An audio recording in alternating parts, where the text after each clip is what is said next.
ini sudah hadir Bapak Dr. Isro, tidak ada merahnya, Bapak Dr. Isro yang ahli di bidang hukum. Tapi saya juga menurut hukum atau pidana atau perdata gitu. Nanti bisa dikenalkan sendiri. Dan terima kasih kepada Bapak Isro yang setia untuk hadir di sini. Demikian, wassalamualaikum warahmatullahi wabarakatuh.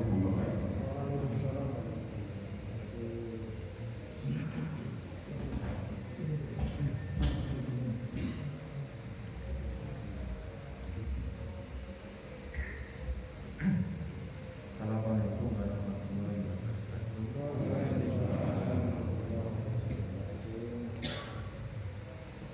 Pertama-tama marilah kita bersyukur kepada Allah Subhanahu wa taala bahwa pada hari ini kita masih diberi kesempatan untuk bertemu dan mengkaji sesuatu di dalam forum yang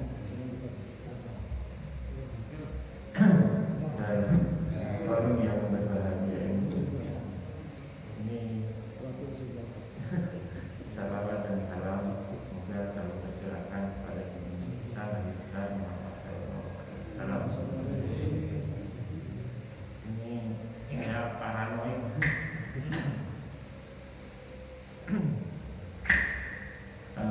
Saya pertama-tama berterima kasih kepada takmir yang telah menghubungi saya untuk bisa memberikan sedikit sharing berkaitan dengan hal yang bisa disampaikan. Karena saya orang bekerja di bidang hukum, maka Pak Isro diharapkan memberikan yang sesuai dengan bidang pekerjaannya. Saya tadi disebutkan saya Dr. Isro, saya bukan dokter. Ini iya, amin. Mudah-mudahan cepat lulus. Enggak lulus. Jadi disertasi yang baik, disertasi yang selesai, tidak selesai. Prof, minta tolong bimbingannya.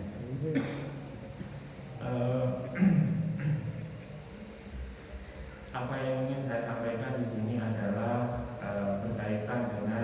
masih berkaitan, mungkinnya sudah sering dibahas. Ini berkaitan dengan COVID-19 dan saya hubungkan dengan kesadaran hukum. Saya ingin memberikan sesuatu kontribusi berkaitan dengan bagaimana menggunakan instrumen hukum untuk mencegah COVID-19. Sebagaimana kita ketahui, ini kira-kira ini adalah second wave, ya, suatu gelombang kedua dari suatu pandemi, di mana pandemi gelombang yang pertama berlalu, tapi gelombang kedua itu jauh lebih besar. Ya, mudah-mudahan tidak ada lagi nanti gelombang ketiga yang jauh lebih besar. Ya, ini amin. Karena bagaimanapun yang namanya pandemi ini dalam sejarah selalu berulang. Jadi pada zaman Rasulullah itu sudah ada. Jadi sudah ada namanya pandemi itu. Kalau dulu itu mungkin semacam penyakit tauf, ya. Nah itu seperti lepra dan lain sebagainya, itu suatu pandemi. Jadi Nabi Muhammad menitahkan kalau kita ada di dalam mau ke suatu tempat di mana tempat itu ada penyakit menular, kita tidak ke sana. Dan kalau kita ada di suatu daerah yang di daerah itu ada penyakit menular, ya seperti pandemi sekarang ini, nah kita tidak boleh keluar dari tempat itu. Nah itu satu kebijakan saja dan merupakan suatu kajian bagi kita bersama. Nah sekarang masalahnya kita ada pada fenomena yang ada di masyarakat kita. Fenomena yang ada di masyarakat kita adalah kita di Indonesia sudah membuat suatu peraturan-peraturan yang berkaitan dengan pandemi. Namun demikian, di berbagai masyarakat tidak berjalan. Tidak berjalan. Nah, mengapa tidak berjalan? Nah, ini masalahnya. Jadi sepertinya pandemi ini mendorong kita untuk memikirkan ulang. Ayo memikirkan ulang. Mengapa hukum itu tidak bisa jalan? Jadi ini kayaknya kayak kuliah hukum. Minta maaf Bapak Ibu. Jadi mahasiswa semua. Jadi fenomena yang ada adalah ada aturan tapi tidak bisa diterapkan. Nah, bagaimana kita bisa menerapkan itu? Nah, saya mau kontribusikan ini. Yang pertama kita harus mengerti tentang hukum. Nah, saya akan menjelaskan apa hukum itu. Jadi hukum itu intinya adalah berisi 3 hal. Jadi ada 3 unsur dalam hukum itu. Yang pertama ada ketentuan, ada aturannya. Yang kedua, aturan itu ada isinya. Nah, isinya itu adalah perintah atau larangan, hak dan kewajiban. Jadi biasanya hukum itu ada perintah, ada larangan, ada hak, ada kewajiban. Yang ketiga adalah adanya sanksi. Ini yang membedakan dengan himbauan. Jadi hukum ini selalu ada sanksi. Jadi kalau ada 3 hal itu, maka itu bisa disebut dengan hukum. Nah, dalam perspektif orang itu, hukum biasanya diasosiasikan kalau ada pidana. Jadi ada polisi, hukum, gitu ya. Ada penegak pamung praja, hukum. Satpol PP, hukum. Nah, gitu. Padahal hukum itu lebih luas dari itu. Jadi hukum ini adalah suatu instrumen. Misalnya saja, saya dengan Pak Lalu membuat perjanjian hutang piutang. Pak Lalu pinjam uangnya dong 5 juta rupiah. Saya akan kembalikan bulan depan tanggal 30. Kalau tidak gimana Pak Isro? Nah, kalau tidak saya bayar denda, misalnya 0,5% misalnya. Adalah perjanjian antara saya dengan Pak Lalu. Berarti ada hukum antara saya dengan Pak Lalu. Begitu mudahnya hukum itu. Jadi hukum itu mudah. Kalau saya tidak membayar kepada Pak Lalu, ada sanksi. Pak Lalu bisa mendenda saya 0,5%. Kalau Pak Isro kemudian tidak mau bayar, kemudian tidak mau menemui Pak Lalu, dendam pokoknya, maka reputasi Pak Isro ini langsung turun. Pak Lalu mau sama Pak Kiai Olim. Loh, Pak Olim, Pak Isro itu diutang, akan bayar. Berarti reputasi saya itu turun. Mengapa Pak Isro ini kemudian mau membayar kepada Pak Lalu? Kalau bisa sebelum tanggal 30 gitu ya, membayar, lalu terima kasih utangnya tak bayar 5 juta rupiah. Nah, itu supaya Pak Isro ini punya reputasi baik. Pak Halim, Pak Isro yang diutang, cepat bayar. Kapan-kapan utangnya yang banyak. Jadi ini sudah hukum. Di dalam keluarga kita ada kesepakatan. Ayo kita tidak usah keluar dalam PSBB kalau tidak penting. Karena satu keluarga kena, satu anggota keluarga kena, maka semua kemungkinan akan kena. Nah, dibuatlah hukum di dalam satu keluarga. Dalam tingkat RT, ada sama tulisan di sana itu ya, daerah pakai masker, gitu ya. Zona wajib masker, gitu ya. Nah, itu bukan hukum, itu himbauan. Zona pakai masker. duduk nolak ini kudu pakai masker. Orang lalu-lalang tenang aja itu, gak pakai masker. Nah, sepertinya ini ada ketentuan yang dipasang, tapi tidak ada jalan. Mengapa demikian? Karena tidak ada satu instrumen, namanya kesadaran hukum.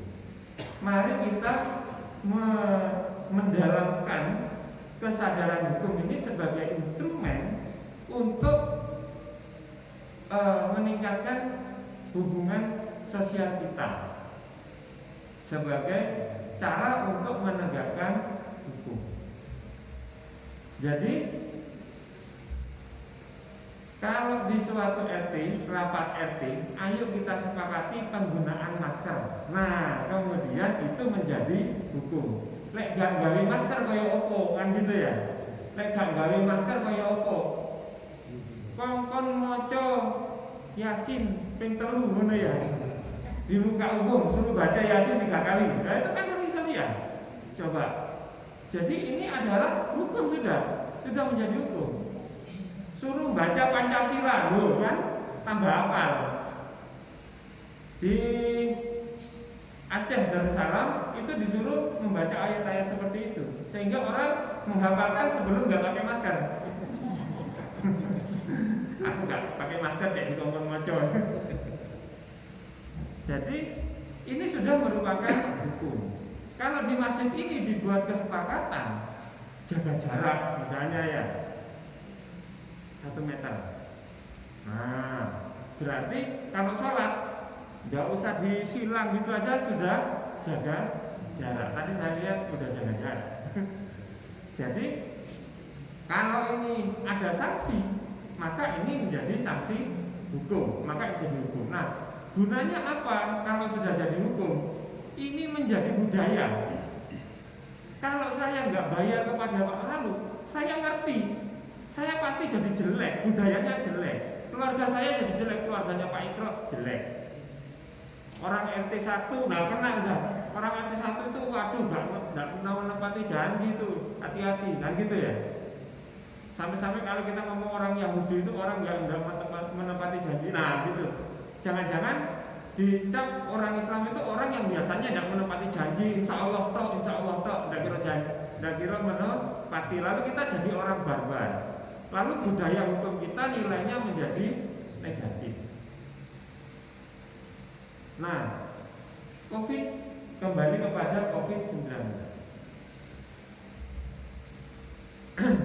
COVID-19 ini adalah virus. Virus itu katanya gitu ya, patogen yang hidup di luar yang tidak hidup sebetulnya. Dia cuma ada gen RNA. Ya, ada 2 gen RNA, DNA, dia itu RNA. RNA itu kecepatan multiplikasinya itu luar biasa. Jadi kalau kita itu kena flu, kemudian kita itu wahing gitu, teman kita itu flu juga, kena virus itu.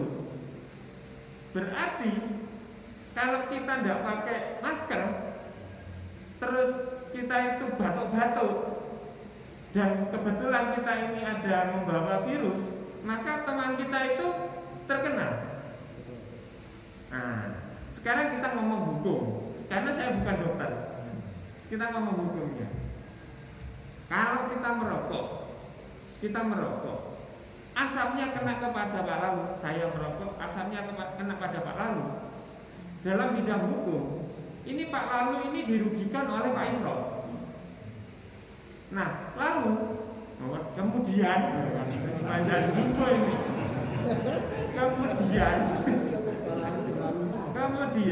di dalam hukum, orang yang dirugikan itu bisa menggugat orang yang merugikan.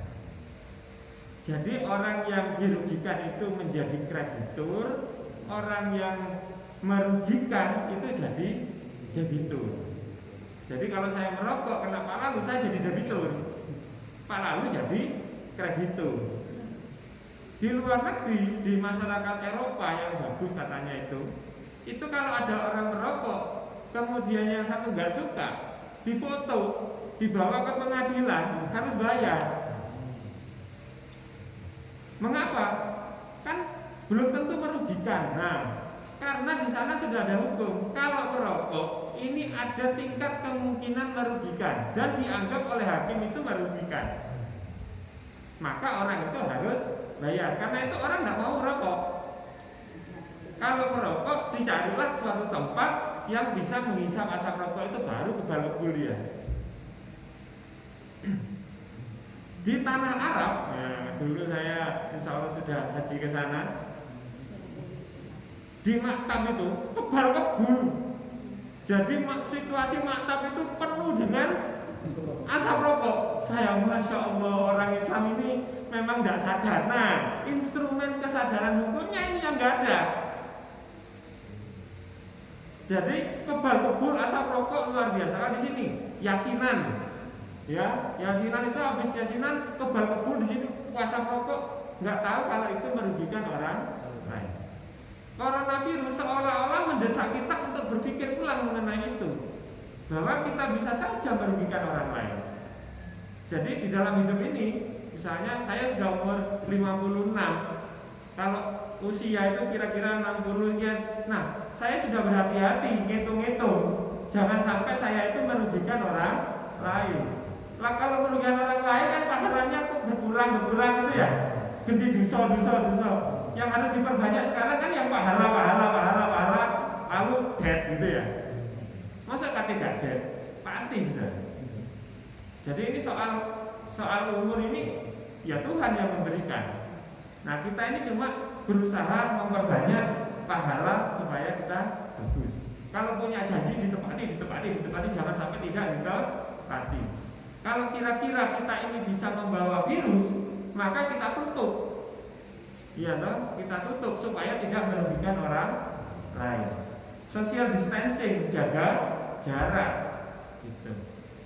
Bagaimana kita mengantisipasi semua kemungkinan kita tidak merugikan orang lain.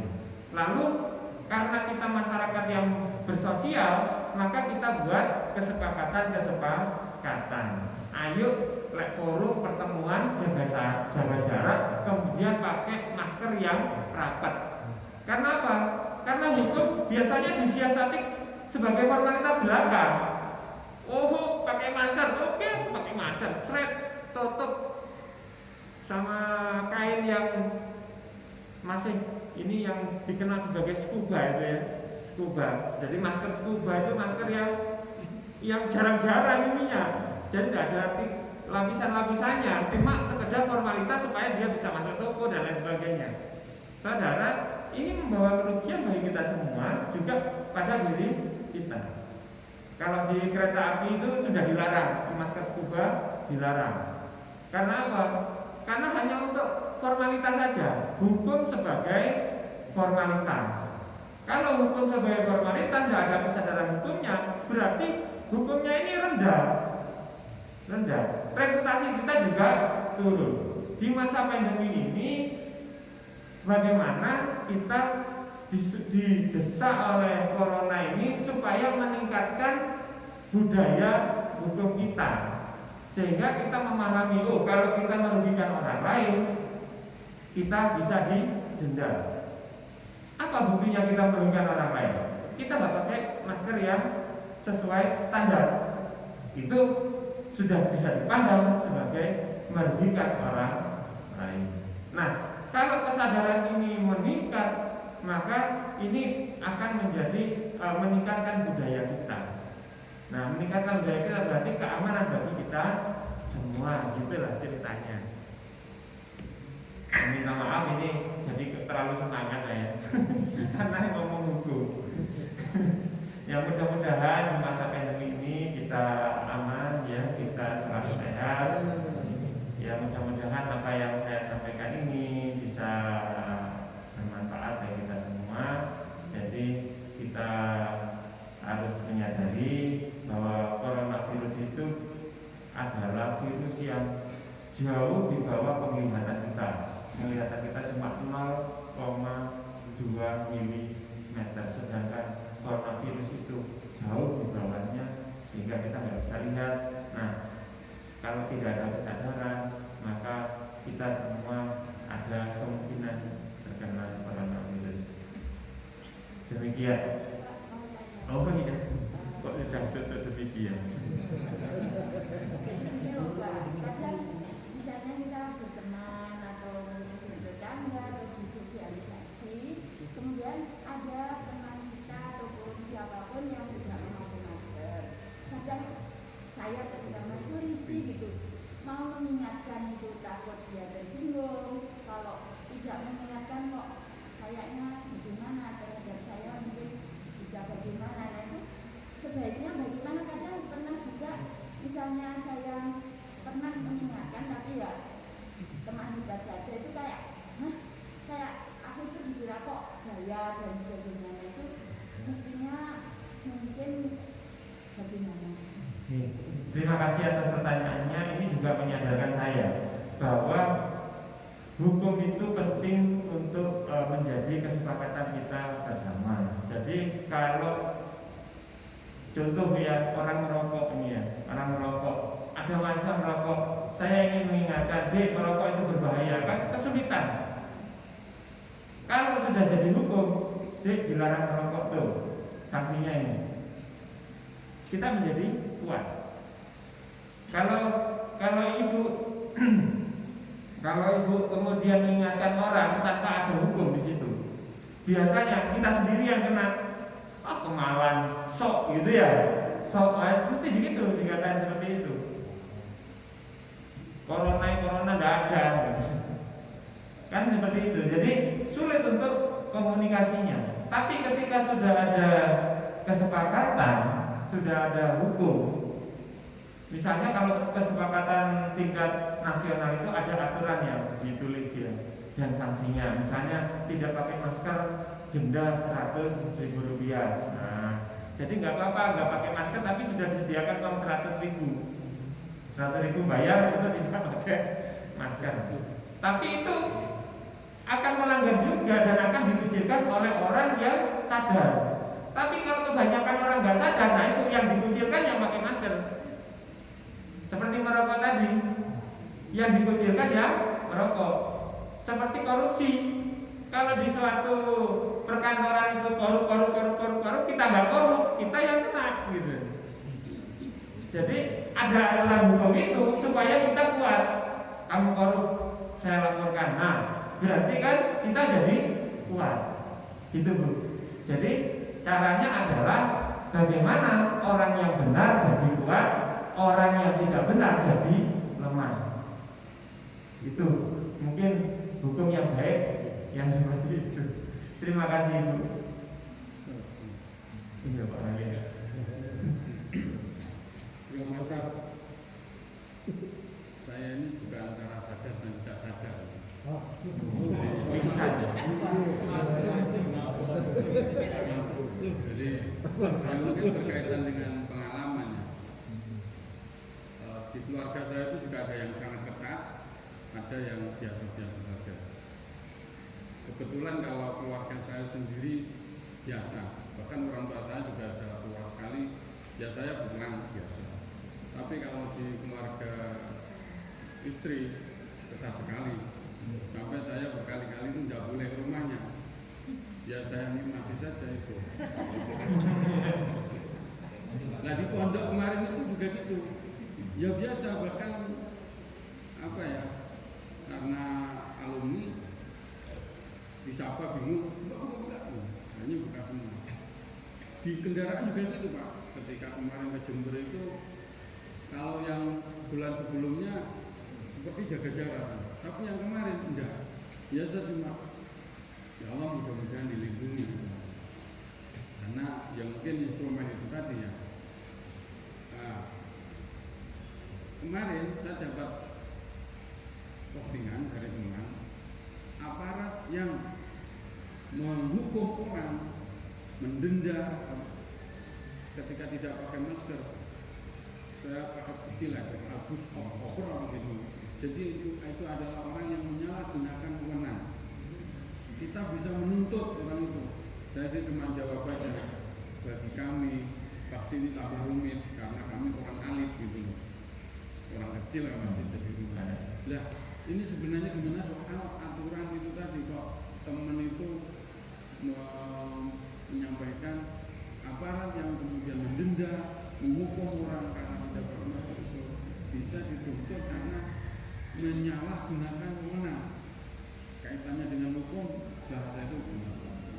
Ya, terima kasih Pak Faden.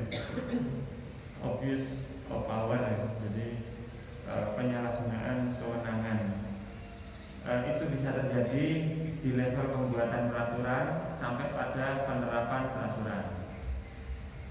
Di pembuatan peraturan contohnya itu denda 100.000, 200.000. Nah ya, kalau orang kecil alit ya, orang alit itu misalnya tukang, itu kan bayarannya satu hari 100.000-an, iya toh. Nah itu kalau didenda entek, didenda ya entek. Apa yang gak mikir gitu. Yang mungkin yang membuat peraturan itu pendapatannya tinggi, ya toh, diberikan rezeki oleh Tuhan, tapi dia tidak ingat yang rezekinya kurang gitu, yang orang alit itu. Jadi menurut saya peraturan yang baik itu peraturan yang mengarahkan orang pada tingkah laku yang sesuai dengan hukum. Misalnya tadi itu suruh baca surat Yasin, suruh menghafalkan Pancasila ke forum, ke masyarakat, itu kan langsung sosial. Atau disediakan masker yang banyak, kamu nggak pakai masker ya, saya hukum pakai masker. Nah, kan malu, iya kan malu, sediakan aja masker. Saya kira gitu. Jadi kita menghukum orang itu gak supaya orang itu kehilangan uang, tapi tujuannya adalah supaya dia itu sadar, dia sadar dan pakai. Kadang-kadang orang nggak pakai masker karena lupa. Kadang orang nggak pakai masker karena tidak tersedia. Coba. Nah, di dalam lingkungan keluarga, Pak. Dalam lingkungan keluarga, misalnya di depan rumah tidak disediakan tempat pencucian tangan. Apa anggota keluarga kalau keluar mau mencuci tangan? Sulit toh. Golek cibuk, golek sulit. Di masjid tidak disediakan tempat pencucian seperti itu. Tidak, yang seperti itu yang bagus. Saya tadi bingung ini gimana, dipencet pakai kaki. Bagus. Jadi kalau di rumah disediakan, maka orang cenderung pakai. Kemudian kasih masker. Mana masker yang dipakai satu hari ini, mana masker yang sudah harusnya nggak dipakai. Yang banyak sekalian. Saya beli di ibu-ibu PKK itu. Ini punyanya ibu-ibu PKK itu banyak kalau beli. Nah, yang sudah dipakai taruh sini, yang akan dipakai taruh sini. Yang sudah dipakai langsung masuk laundry. Karena kalau dipakai malah lebih bahaya daripada nggak pakai masker. Nah, coba saya gini. Ini gini kan kemungkinan loh ya, udah kelihatan. Kita penglihatannya 0,2 mm. Virus itu masuk dekat-dekat sini. Iya loh. Kemudian saya taruh di rumah, nyebar. Kemudian tidak saya cuci, saya pakai lagi. Loh, tambah sudah masuk di dalam. Karena virus itu tidak berkembang kalau tidak ada inang. Jadi virus itu patogen yang berkembang kalau ada inang. Karena itu virus itu tidak bisa dibasmi dengan antibiotik. Karena virus itu bukan biotik. Virus itu suatu partikel patogen yang berkembang kalau ada inang. Nah, kalau kita salaman, tadi misalnya sama Pak Holil diajak salaman, saya lupa langsung salaman. Sebenarnya, maaf ya, Pak Holil, masa nggak disalamin? Terus kemudian sebelah saya itu ada pencucian, nah nyuci, karena tersedia. Jadi kalau tidak tersedia, kadang susah Pak. Di mobil kasih beberapa masker. Jangan cuma satu. Kalau satu cenderung itu pakai lagi, lebih berbahaya daripada nggak pakai masker. Jadi mungkin kita bapak-bapak ya Pak Holil, kita harus menyediakan, memberikan fasilitas kepada anggota keluarga kita supaya banyak masker, supaya nggak lupa. Di sepeda motor dikasih, taruh di plastik kasih, supaya kalau sepeda motor sudah jauh, lu paling gak maskeran, beli di jalan. Ternyata kan biasanya gitu Pak. Pertama-tama kita pakai masker. Jadi ada kaitan yang sangat erat antara fasilitas yang tersedia dengan kepatuhan hukum kita. Kadang orang tidak patuh itu karena tidak tersedia. Jadi mudah-mudahan Pak Oleh dengan cara seperti itu tingkat kemungkinan kepatuhannya menjadi lebih tinggi. Terima kasih. Bu Nugroho.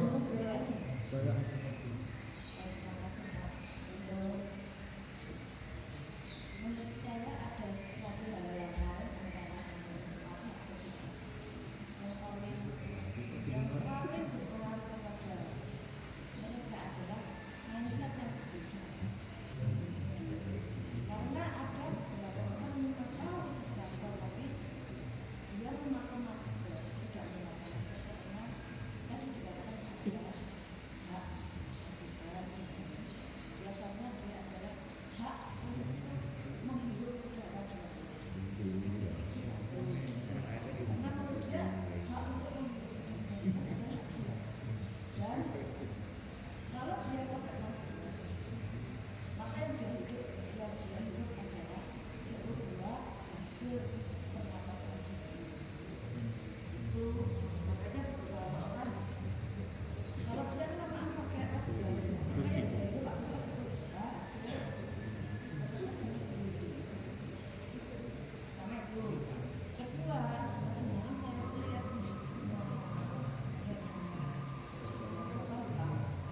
yang namanya second wave kalau tidak saat itu karena menghidup CO2 terlalu lama dan kalau waktu yang sangat lama itu menurunkan imunitas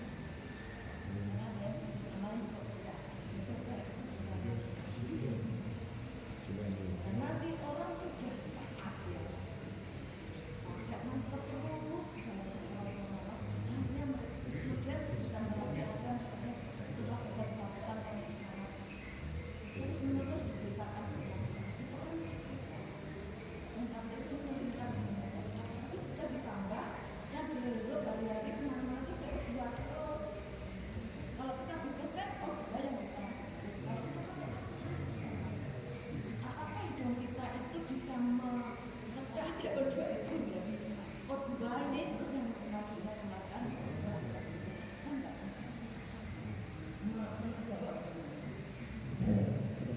Terima kasih. Ini masalah ini ya, virusnya sama kedokteran. Saya orang hukum ini problem.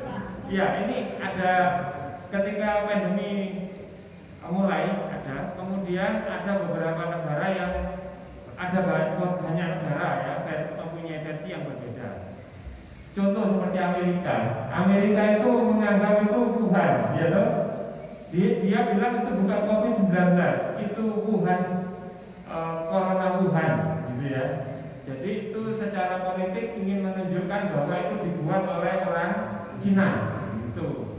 Dia tidak percaya sama sekali. Nah, faktanya sekarang Amerika adalah korban terbesar dari coronavirus ini.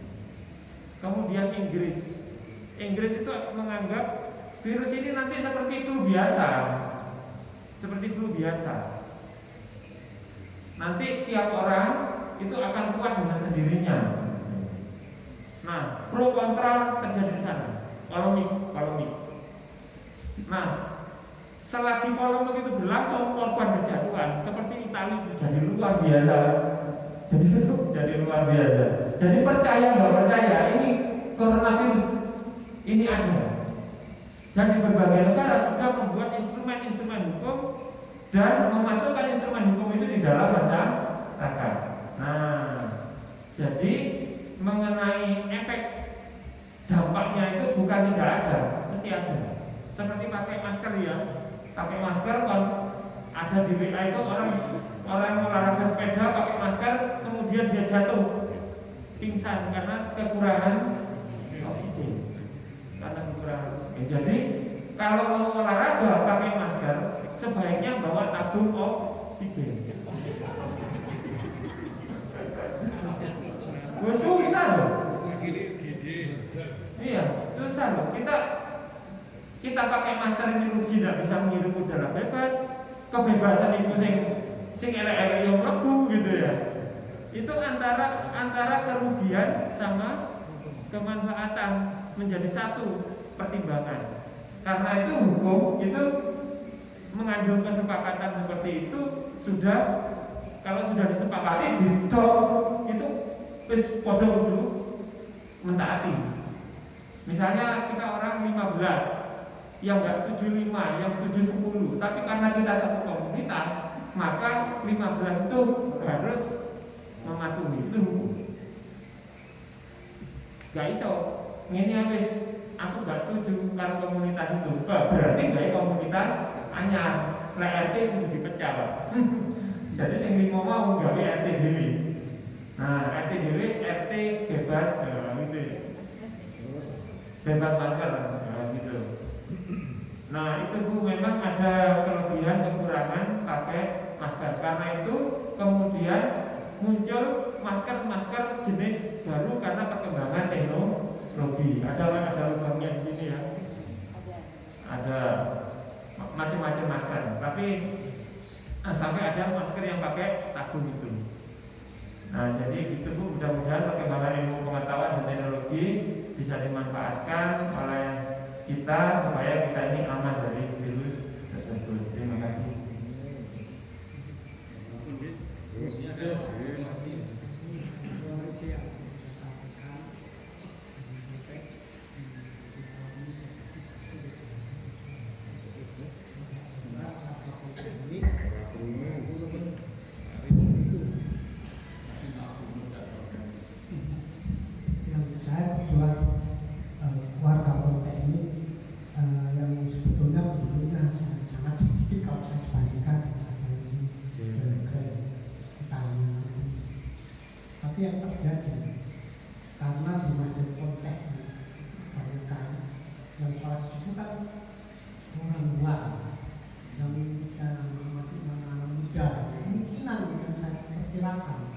Itu banyak yang soal juga OTG, orang yang tanpa jalan. Ternyata waktu 1 bulan yang lalu itu di Politeknik itu ada yang kena COVID itu 10 orang. Perkiraan saya 10 orang. Ternyata hasil saya dapat informasi dari satu teman yang kebetulan dia dapat berita dari puskesmas. Ternyata ada satu keluarga juga kena yang isinya orang 6 orang. Tapi waktu itu saya juga curiga karena orang ini batuk nggak pakai masker, tapi itu masjid. Dan kebetulan waktu itu masjid Jalan sampainya seperti ini. Nah, setelah kejadian ada yang satu meninggal itu kebetulan takmir masjid Politeknik dan Batu Behara. Jadi satu keluarga kena kebakaran. Ada yang kena 3 orang, 2 orang, 2 keluarga. Ini jadi harus kita betul perhatian kita.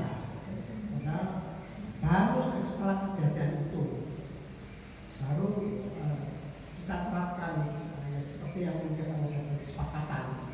Kalau di Masjid Politeknik itu pakai dulu, setiap hari dipel, kasih jarak. Jadi kita sempat 1 bulan tidak ada, artinya tetap ada sholat, tapi tidak ada agar, tidak ada umat yang dibuat.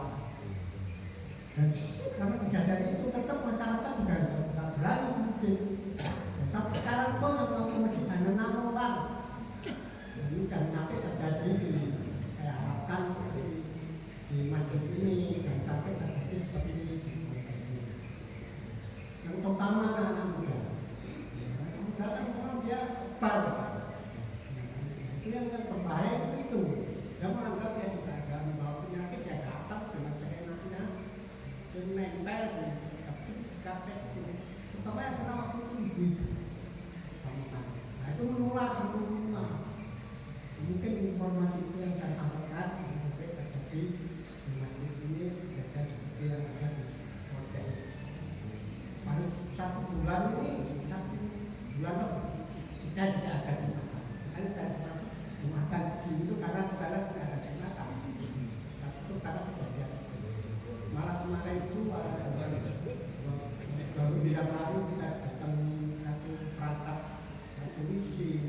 pintar untuk menjelaskan masyarakat supaya mungkin itu informasi yang bisa sampaikan.